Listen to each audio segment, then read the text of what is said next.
Turkey, January 22, 2026.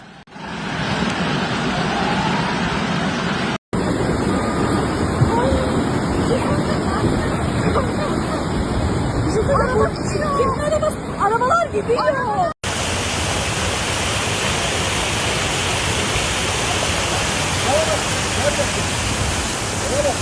Heavy rainfall that affected the Kuşadası and Söke districts of Aydın in the morning hours caused floods and water overflows in many areas. Some citizens were trapped in their vehicles stranded in the flood. Heavy rainfall that affected the Kuşadası and Söke districts of Aydın in the morning hours caused flooding and water overflows in many areas of Söke and Kuşadası, especially on the ring roads under the responsibility of the highway authorities.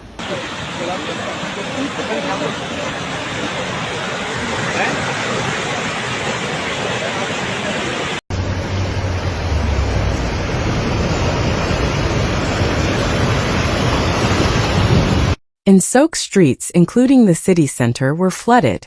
Many citizens caught in the rain were trapped in their vehicles.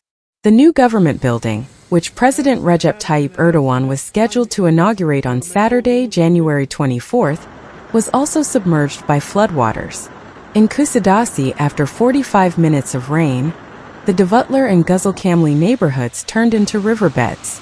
Flooding occurred in the streams under the responsibility of the State Hydraulic Works, DS, and Aydın Metropolitan Municipality. In Guzulkamli, many parked vehicles were rendered unusable by the mud brought by the floodwaters.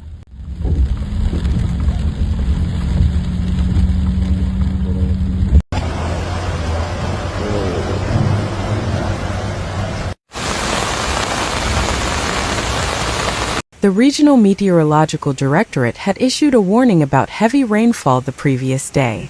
Today, however, rain that started suddenly in the western parts of Aydın at noon caused flooding in the Davutlar and Guzulkamli neighborhoods of Kuşadası. In the Guzulkamli neighborhood, a retaining wall near a hotel collapsed, flooding the hotel. Many vehicles parked around the hotel were swept away by the floodwaters. Following the flood, teams from Kuşadası municipality immediately mobilized to open the closed roads and rescue the vehicles swept away. Aydın Metropolitan Municipality ASK teams are also supporting the efforts in the region. In addition to the Kuşadası town center, some sections of the Söke Road were also closed.